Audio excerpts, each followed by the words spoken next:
Okay, perfect. So, Haley, if you want to go ahead and take it away, we are now recording. Okay. Good morning, everybody. We can do a quick introduction for everybody. Eleni, you want to start? Sure. I'm Eleni Vukovalis. I'm a former emergency physician. I'm calling in from Placitas. Good morning, everyone. And Raymond? Hello, everybody. Raymond Gallegos. I'm the systems and data analyst for medical cannabis and psilocybin.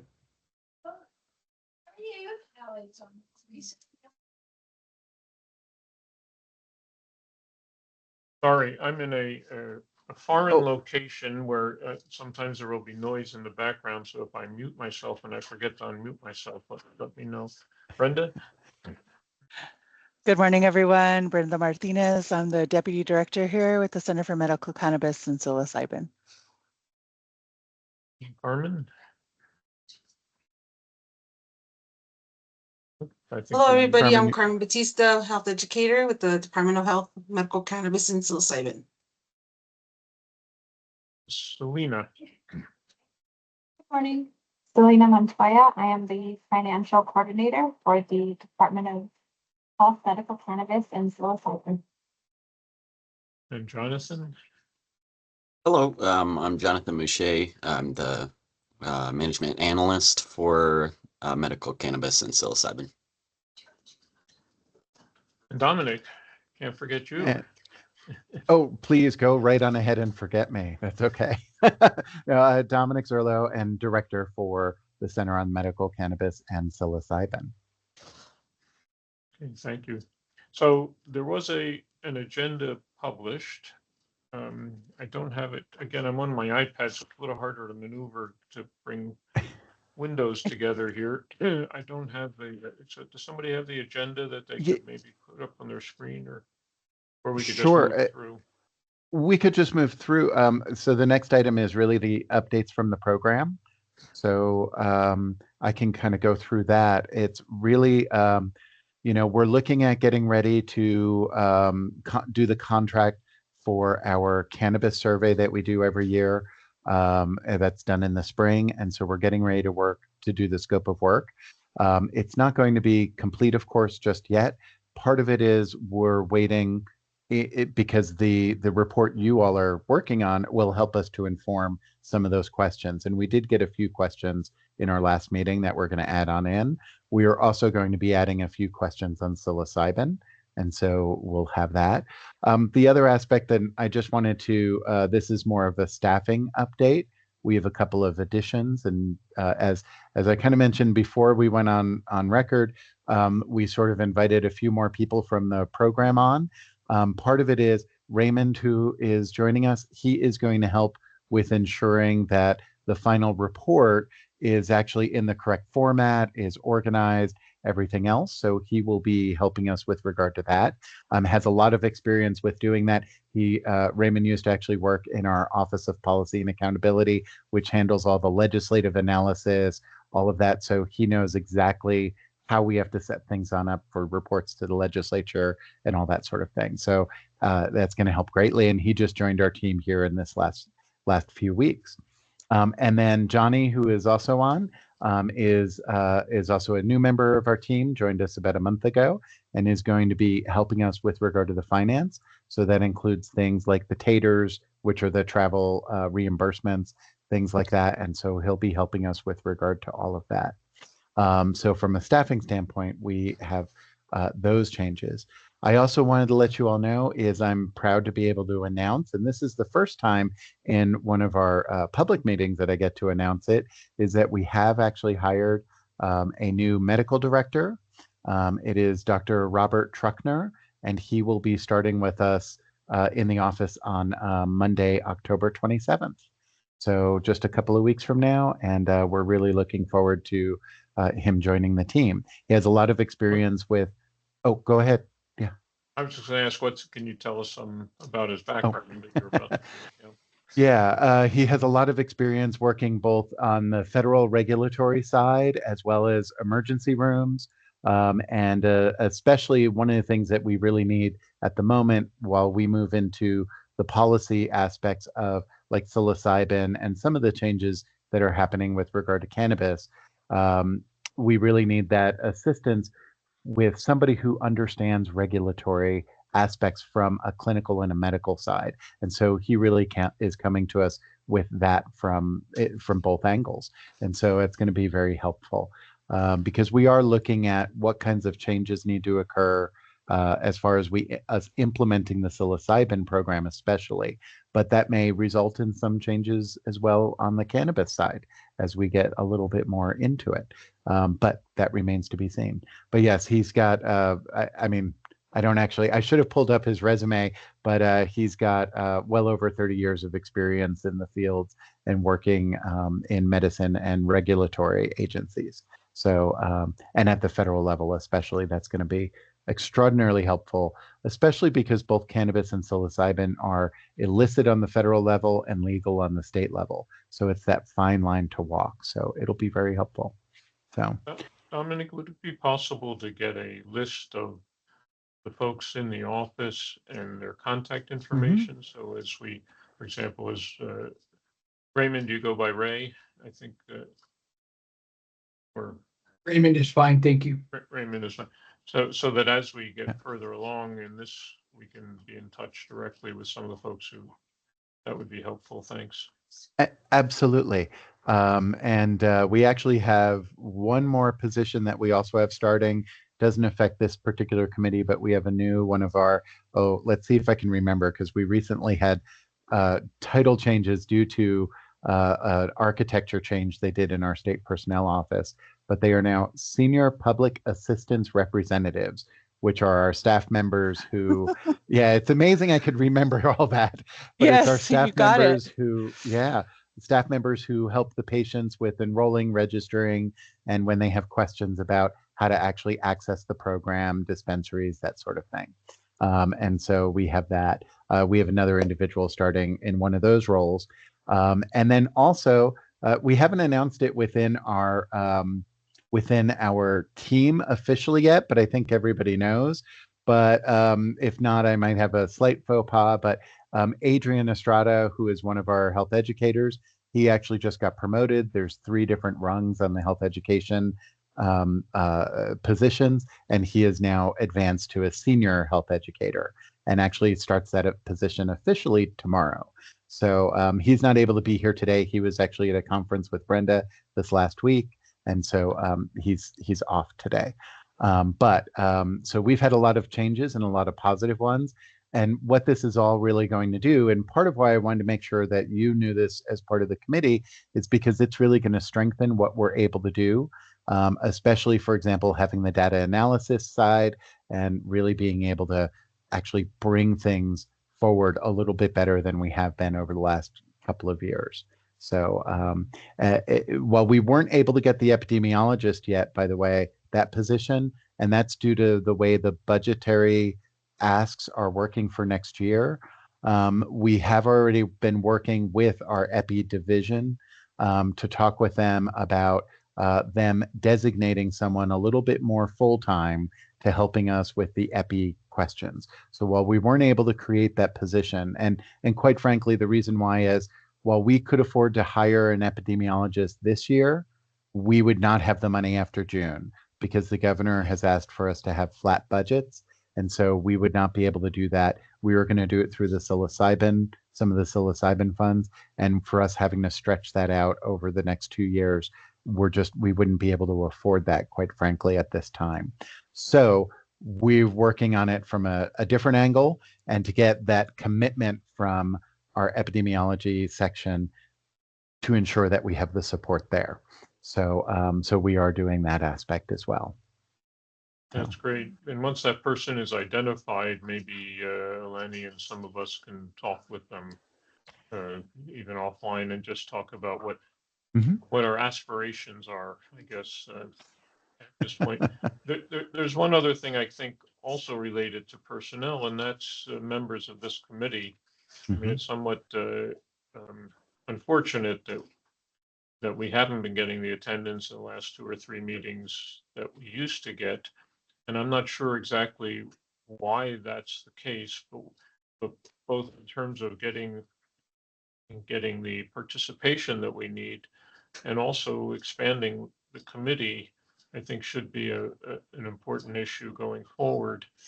And whether we discuss that now or at the next meeting, I'm not sure, but um, in any event, it's important. And especially with Eileen not here, this is her second meeting now that she missed.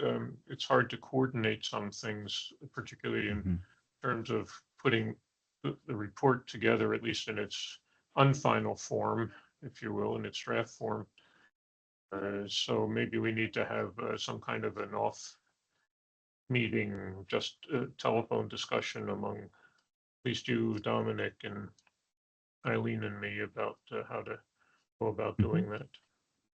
Yeah, and I had reached out to see if we could set something on up and haven't heard on that aspect yet, but I'll reach out again. As far as for other committee members, we actually are currently actively engaging and seeking additional members. So my hope is that within the next month or so, we'll actually have some additional members to add to the committee. Because one of the things, of course, that has kind of happened in the last few weeks, and we started actually doing this last month, well, 2 months ago. But part of what's happened, quite frankly, is on the federal level with all of the budgetary issues and the other things that are happening as we try to move forward. And this is impacting, for example, the new psilocybin board as well as other areas. The governor's office is focusing on that budgetary side, so other things have gotten delayed. And one of those is, some of our requests with regard to board memberships. And I understand that, but we are pushing forward a little bit harder to try to see, because we've been noticing it as well, where, I mean, this is a great example. There's only 2 members, and we need to have more more interaction and more people who are actually helping to carry the work, and their input. I agree. Maybe we again could have a discussion at some point of what the characteristics are of other board members who we'd like to, where our weaknesses are and where we could strengthen those so that we could have a more robust discussion in certain ways. So. Sure. We can always add that to the agenda for the next meeting. I think that would be good. That way people could think about it a little bit. And also, if anybody has ideas of individuals, please do not hesitate to forward them to me, and I'll reach out to them. Yeah, it's important that particularly, I've been retired for a number of years now, so I'm not really in the community. But for those who are more recently working or currently working, might have some ideas also of meeting new people and seeing who might be interested. So, but again, we ought to be thinking about it in terms of skill sets and experiences, as much as just sort of who we seem to know in that regard. Right. Okay, great, thanks. So you're going to give us an update. Well, that's pretty much the update. Mostly it's about staffing. The office. Yeah. Okay. Oh, all right. The only other thing is just a reminder, if you haven't submitted W-9 forms, I know we sound like we're a broken record on that, but you all are, eligible for that reimbursement, and we just want to make sure that if you're interested in it, that we're making sure that that's out there for you. So if you have those, please send them to us. Lainey, do you have anything outstanding on that? Do I? Do you have anything outstanding for reimbursement? I didn't fill out the form because I don't mind driving 40 minutes to Santa Fe. But if it's an issue, I'm happy to. No, it's more just if you wanted it, we have it there, and we just want to make sure everybody, is aware. So it's your choice, though. I feel like public health funds are better spent than me driving to Santa Fe. I don't mind, but thank you. Sure. It's very generous. Okay. And living here, I had no expenses associated with it. So I don't know about the rest of it. Maybe we should just poll individually the rest of the committee, and then we could take that off the agenda for a while. Well, what I'd say, I we'll take it off the agenda until we have some new individuals, and we'll ask them individually as they get appointed, so to speak. So yeah. One other thing, though, Eleni, I might mention is I didn't fill out the form originally either, but Gary had suggested that we have it on record so that if in the future we have expenses of some sort, apparently that makes accounting much easier if we ask for reimbursement in some way. So let's say we have a meeting in Las Cruces, that would be a different story for both of us, I guess. Something to think about. Yeah. Yeah. Okay, sorry. Next agenda item. So the next one is just about SharePoint, making sure everybody has their access, and I know both of you do, just because I've seen you both working in it before. And then just a couple of notes, as we sort of had talked about, is the last one is to just make sure to change once your document is ready to be reviewed, is just add that to the name of it, so that we can go in and review it and know that it's ready and that you're not still drafting or writing on it. And then that we're moving towards using APA format for the references. Don't go back and change things that are not being touched in the versions, in the drafts that have been done that are just getting a little bit of update. We'll take care of that. We'll go in. But part of the reason for it is last year we ran into the issue where when Gary was actually going through doing some of the final versions, when cuts were made, sometimes those cuts included some of the references or the citations to the references, and he had to renumber them. But if they didn't get renumbered when the cut was made, he had to go back in and actually search and find out, wait, which reference does this actually refer to? Because number 2 is no longer number 2, and things were moved around as well. So it really confused things. And he ended up actually doing that 2 or 3 times. And so that's why we decided to move over to the APA format. So just in text using author and year. And if it's a really lengthy document, location, such as page number, is helpful. Or if it's a website, paragraph number, that can be helpful. But that's not necessarily required. And that was just so we can do that. We're going to actually handle that again for those that are using the superscript MLA citation method. We will transfer that over. So we will actually make sure to get that into the correct citation, and so that we're consistent through it. And then the other side was actually what I mentioned already, is that Raymond is going to be assisting with that part and the formatting and making sure that we get everything as the drafts are done, that we get it edited and ready for the legislature.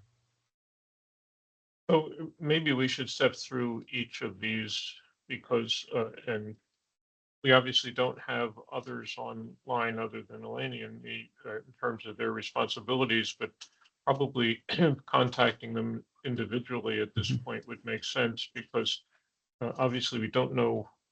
The only ones ready for review were the workplace, the consumer product that Dr. Gill, you said she might be on later, and the emergency department, which Eleni did. So road safety, that's Alan, right? Correct. Expanded treatment options.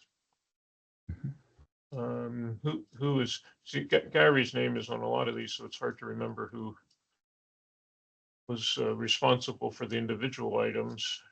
Does anybody have that list, maybe from DOH? Oh.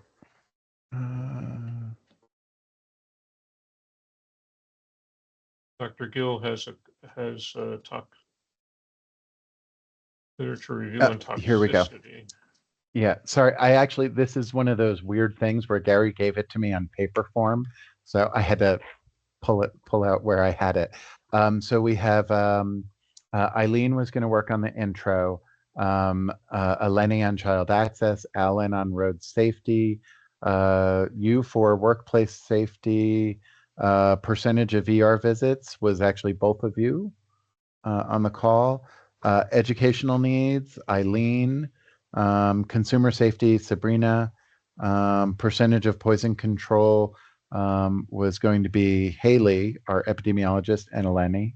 And then impact of cannabis on alcohol and opioid was Eileen. Now I'm looking in right now at the folders. So Alan did put road safety as ready to review. We do have workplace safety as ready to review. I don't Percentage see of Alan's, sorry, I'm just Oh. looking, I don't see Alan's ready to review. uh, I see a you're draft. Do I need to, yeah maybe I'll, for let me maybe he put that on Uh, since I last accessed the site. So let me just, I'm ready to review consumer product and safety, yeah. and ER. Those are the only two that I see, and workplace that I see ready to review. Do you see safety ready to review? No, I'm sorry. I was looking at the wrong one. It's the workplace safety, which is Oh, the one you okay. had added. Yeah. Yeah. Okay, so the right. road safety is not there. Okay, go ahead, And please. consumer and product safety is also ready to review. Right. So that was Dr. Gill's. And yeah.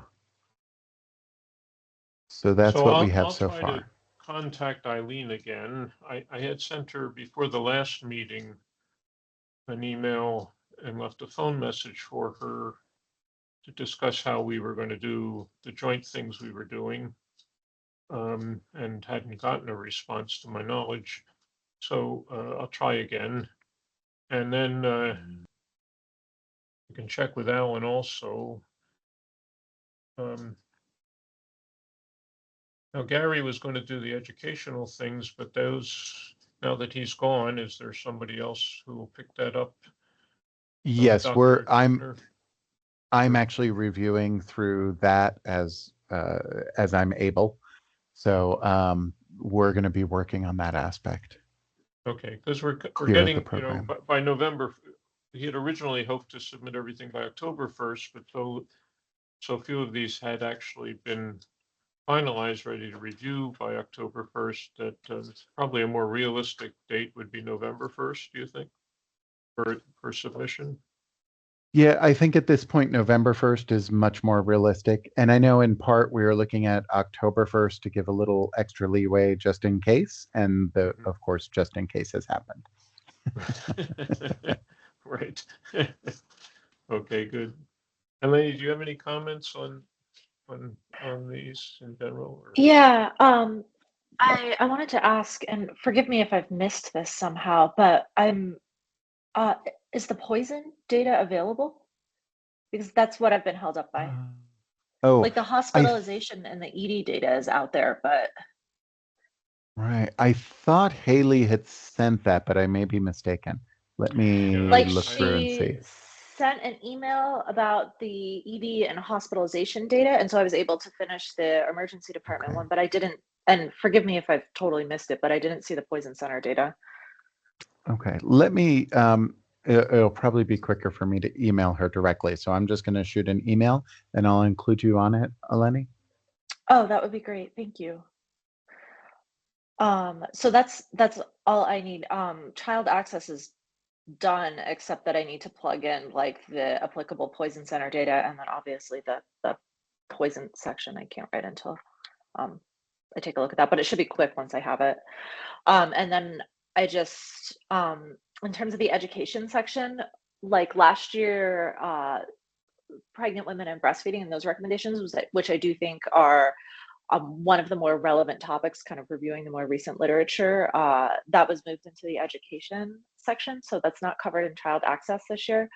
So just let me know if you need any help with that. And also, I haven't read them in detail, but I did see that ACOG actually updated their recommendations for cannabis use in pregnant women. It hadn't previously been updated until 2017. So that may be, you guys probably know this already, but that may be worth commenting on and including.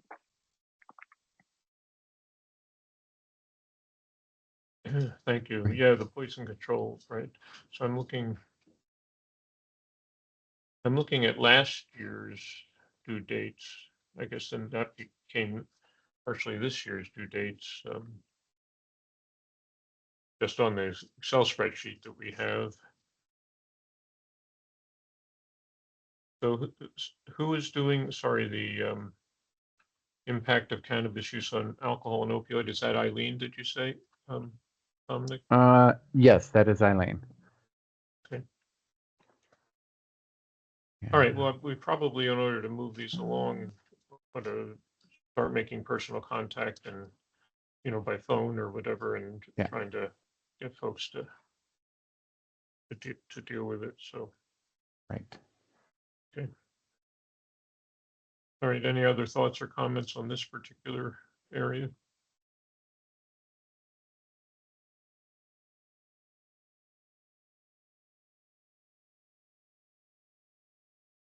Okay. Next item. The next item now was actually additional, if there are any additional priority items, such as any high priority issues, which I think what we were just discussing is that high priority issue, but also legislative connections, if anyone has made any. I think that would be the next item. Yeah, I haven't done anything since the last one. Elaine, have you had any opportunity to contact your state legislators or? Okay. And Irina Shapansky, who I sent a note to quite a while ago, has not responded. So I guess my question would be, if we now have somebody in epidemiology who's going to give us, will that be the time we need, or enough time in the sense? You can answer that better than I can, Dominic. You've had those discussions. Do we still want to push in the legislature separately as individuals for that kind of a position, even if it's not going to come as a request through DOH? I think that aspect is really up to you all to as far as what you'd like to do. I do know that when I talked with our policy team, we did ask that when the report comes out this year, if they can actually ensure that they ask some of the legislators, have you seen this? And if they haven't, to make sure they do, so that it doesn't get buried in all of the session documents and everything else that they end up getting. Well, it is only a 30-day session, so the probability of getting anything passed is even lower than the 60-day sessions, as I understand it. Although I don't have data to support that assertion. But okay, so that's one question: is should we continue to push that individually? And probably wouldn't hurt if the resource doesn't come, it doesn't come. But we're getting it sort of in a more informal way through epidemiology, which is good. There was something else. We were also talking about funding for lock boxes and those kinds of things. Are those things that can just happen through DOH that therefore don't need substantial line item budget requirements in a sense? Yeah, so right now what's essentially happened is the short answer is no, we don't have the funding for that at this current time. And from an ask standpoint, the department has actually been told we have to request a flat budget. In fact, other increases that were requested have been taken out of the governor's budget.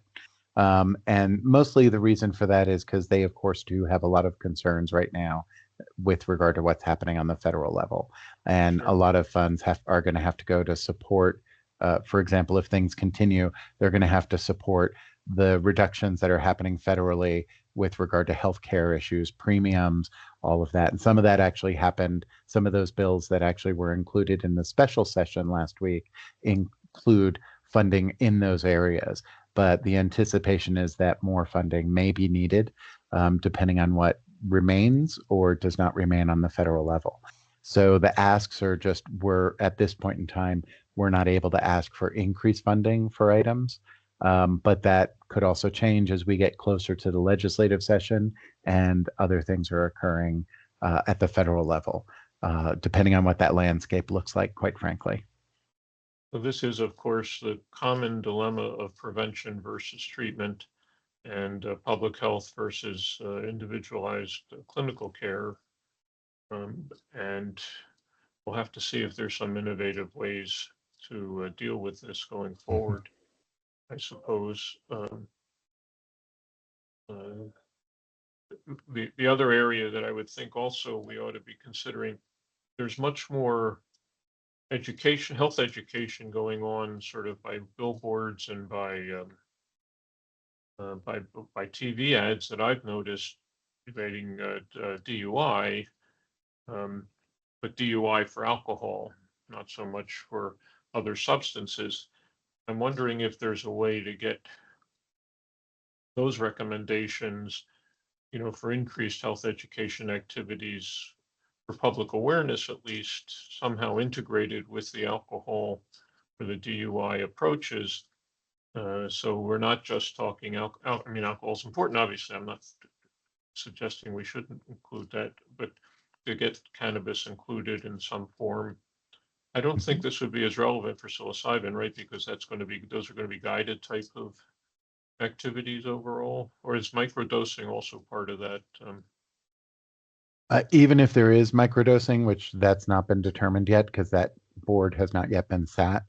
But if it is, it still has to be done through like in clinical therapeutic model. So it would actually be done in an approved location is the language in the statute. So yes, it's not like someone will be able to go to a dispensary, purchase psilocybin and take it at home. That's not the model. Yeah. So. So at least cannabis ought to get a raise, if you will, Yeah. from that kind of Well, activity. I don't know how would we go about that?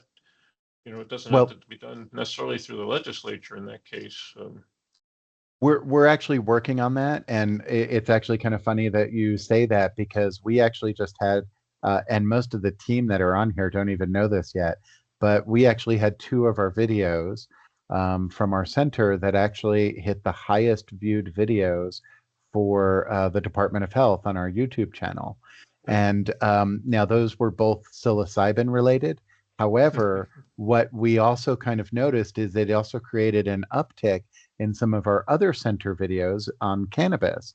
And so we're actually going to utilize some of that and what our marketing is also doing is they're putting out on social media and through things like that, because that we can do without additional expenses. And so we're trying to increase and ramp up those sort of things. Billboards can be very expensive and we just don't have the funding for that. But if we can get it out through social media, that will actually increase the reach among a large swath of the population that's using cannabis. And so we're working on trying to increase it through those areas. And quite frankly, the addition of psilocybin to the center is helping that.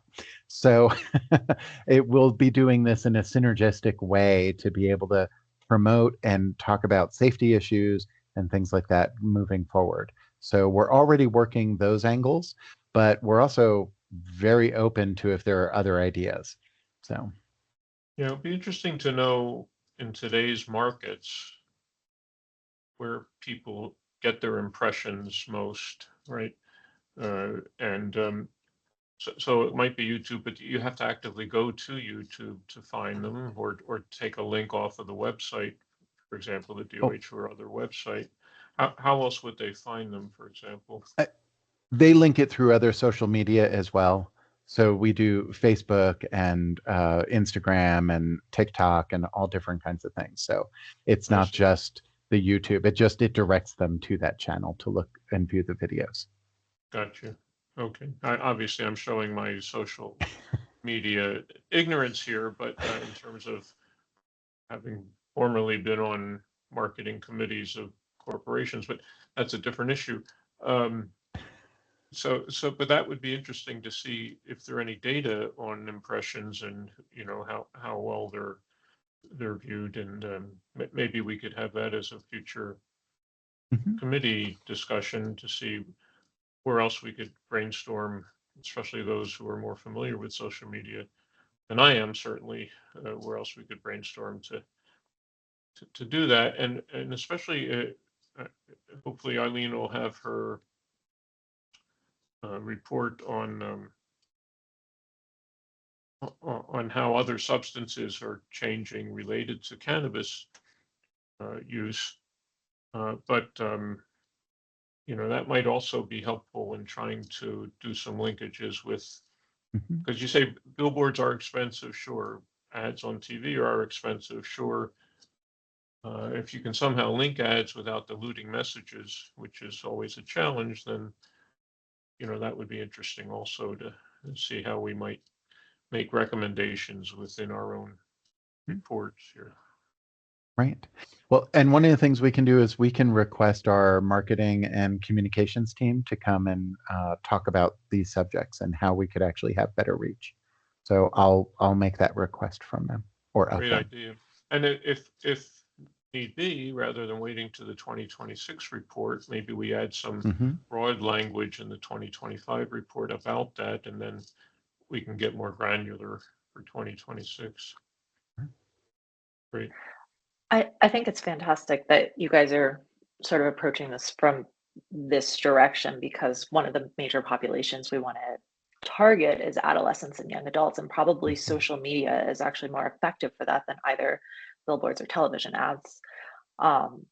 So I think it would be really interesting to hear from the marketing team in terms of what we have to say, and I think it's a great idea to consider incorporating some of that in the report, especially because it doesn't cost anything, it sounds like. Yeah. Next thing you know, Dominic will be an influencer on TikTok. No, not at all. No. Well, give it a try. You never know, right? That is true. Who knows? Maybe that's my next role. But All right, yeah. good. I would recommend.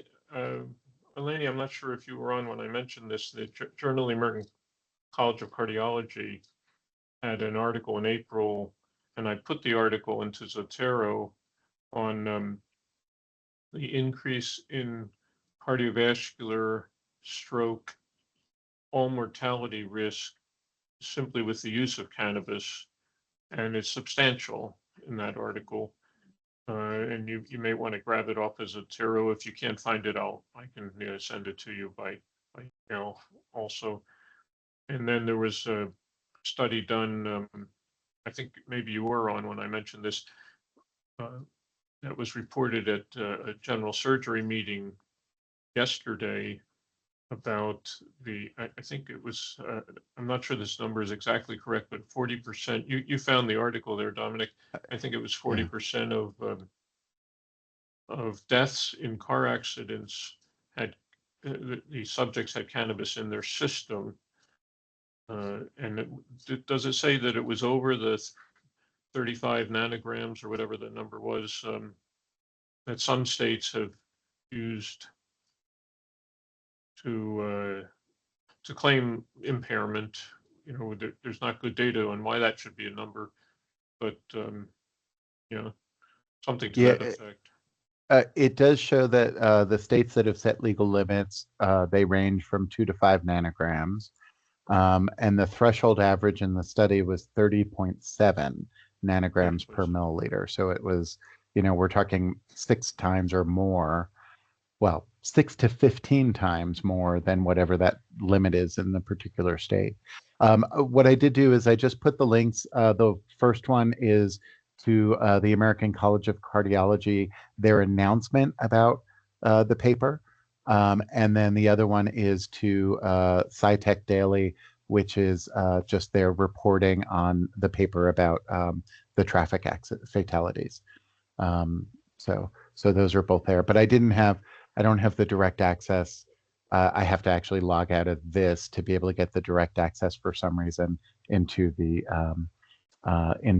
system to be able to get the full cardiology article.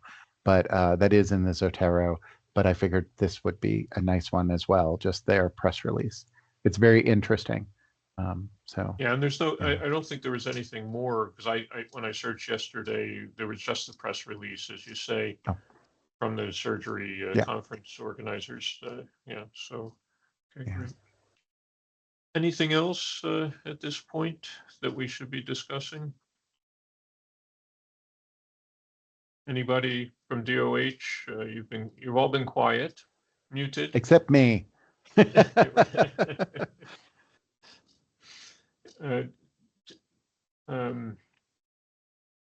Raymond, do you have any suggestions for us in terms of not final formatting, but anything we could do that could help make your job easier once we've reviewed it? And I guess we need to have a way of designating when each section is finalized, at least from our review perspective. I guess we could say final on there in some way. Yeah, Yeah, so when I save documents, I usually put a version number in the tag for the saving. So if it's a draft, then it's a DV1.1, DV2.2, you know, the drafts as we're working through them. And then the finals, even though final is supposed to be final, it never is. It'll be final or FV1.1, FV2.2. So that way I can keep track of them. But now that we're using SharePoint, it keeps track of the older versions anyway. So it really does, because I guess the reason I'm telling you that is so if you see me saving things like that, you'll understand what that is, because that's still a habit. But with SharePoint, anytime there's changes made to that document, it tracks the older version, so I can always revert back. If later on we discuss it and say, oh, no, we don't like that part at all, I can always revert back to it. So as far as the formatting and stuff like that, no, I need to see what you guys, how you're doing it, and then we'll all decide and settle on, you know, the best format to present to the lawmakers, because they like their information delivered in a specific format. So, and we want to make it as easy as it is for them to digest it. Sure. Okay, great. So the one thing I found difficult last year in preparing this was that if I did some editing and then Eileen would do some editing, and I never knew who was, you know, which, it seemed like we were spinning our wheels twice in some ways. And so from a timing perspective, I guess we ought to figure out, do one and then do the other, rather than doing them simultaneously and sort of working over each other in that sense. Yeah. So if I can get a hold of her, I think we can then try to coordinate that. If I can't get a hold of her, I'm not sure what the committee ought to do at this point. Just I'll do my edits, and we'll need an introduction still. So yeah, rather than doing a document tracking system, because I've done that as well. Kathy just brought up a good point. You could use highlighting. You guys pick your favorite color, and when your section is done, just highlight the heading, and that lets me know that that section is ready for me to, you know, go over. If it's a rather large document, I might start earlier, but if not, you know, if it's a standard size legislative document, I may wait till the whole thing is complete before I start going in there and painting and pinstriping it. I think we're trying to keep each section shorter than last year, but we're referring back to those sections. I noticed you did that, Eleni, and yours, and that was quite good, because we don't need. But so I don't know. Can you attach the 2024 because it's being referred to, and so we don't have to change that, obviously. So. Yes, what we would do is we'll make sure that that's included as a link within the references, and then it'll link to the report on the website, and so that won't be an issue. And just so that you know, if we're not able to get a hold of Eileen, then you and I can work together to perhaps do the introduction, and then we can share that with the whole committee and see if there's edits or other items that are needed. Okay, sure. Sounds good. I'm going to try to, in the next couple of weeks, go do what I need to do, and in the meantime, we'll try to be in touch with the other members who have responsibilities here. So one more thing, Dominic. One of the things that I have in past experience, when especially stuff for the legislature, we tend to get into our world and we understand a lot of clinical terminology. So if at times, if it's appropriate, it doesn't add, you know, a whole new paragraph. If you could kind of use, lack of better terms, layman's terms on some definitions, because a lot of these lawmakers, you know, they just don't understand. And if we put it in a clinical, they zone out. So if you could make it, you know, so I used to the analogy, if you're talking to somebody at the line at the Walmart, how would you explain it to them? Kind of the same mentality there. So if you're trying to explain something complicated or it has a lot of medical terminology, try to break it down from a little bit. And a lot of times they'll understand it better. And then, you know, if we're in favor of something or we're against something, we need to get them to understand our world. Yeah, we try to do that every time we can. So, and I think we did pretty well with it in the last report. Yeah, and a lot of what we're talking about here in terms of public health, people know heart disease, they know cancer, they know accidents, they know workplace safety. Maybe the toxicology would be a little bit more difficult, but we don't really have to go back into that again from the 2024 report. Right. So I do think the intro ought to restate some of the commonalities that we all have, and then we don't have to have those in each individual chapter. Things like there's not a good way to determine impairment through laboratory tests at the moment, for example. That's a simple statement, and it's pretty straightforward. So let's see what we can do with the intro in that regard. Very good. Well, thank you, everybody. I appreciate that. We'll need to have another meeting. Let's call it in the maybe the first or second week of November, before we get to the Thanksgiving time period. And again, in the past, we've always determined that date and time at the end of this meeting. This time we did the doodle poll, and I would have thought, given the poll and then the designation of the time, we would have had at least 3 or 4 people. And the doodle poll did say members said they'd be on.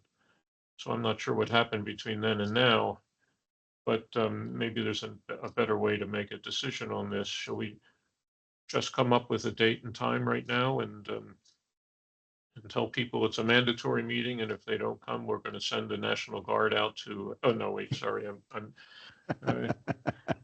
The governor can do that, right? She can send the National Guard to get people into the meeting. I Let's think see. some people had sort of some standing themes. Like I think Eileen, for her, it was better like later in the day, later in the week. And I think Haley ends at 4 most days. Do I have both of those correctly?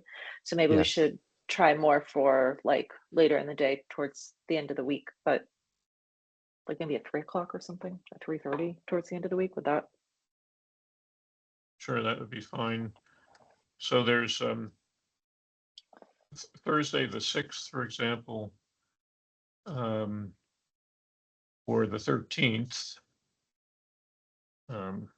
Both of those would work for me. Do they work for you, Eleni? Both do. Mhm. Okay, so should we give ourselves to the 13th? That gives us an extra week, and let's say 3 o'clock Mountain Time. And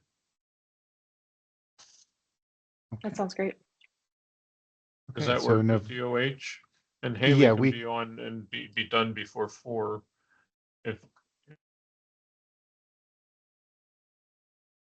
yeah, we will check in with her about the time, but as far as for our team, we'll make that work. And Okay, can you great. also let me know when you hear back about the Poison Center data, just so that I can try to get on that and get that finished for you as soon as possible. Absolutely. And I did include you in the email request, so you Oh, should see that. So Thank you. that's okay. Thank you. Yeah.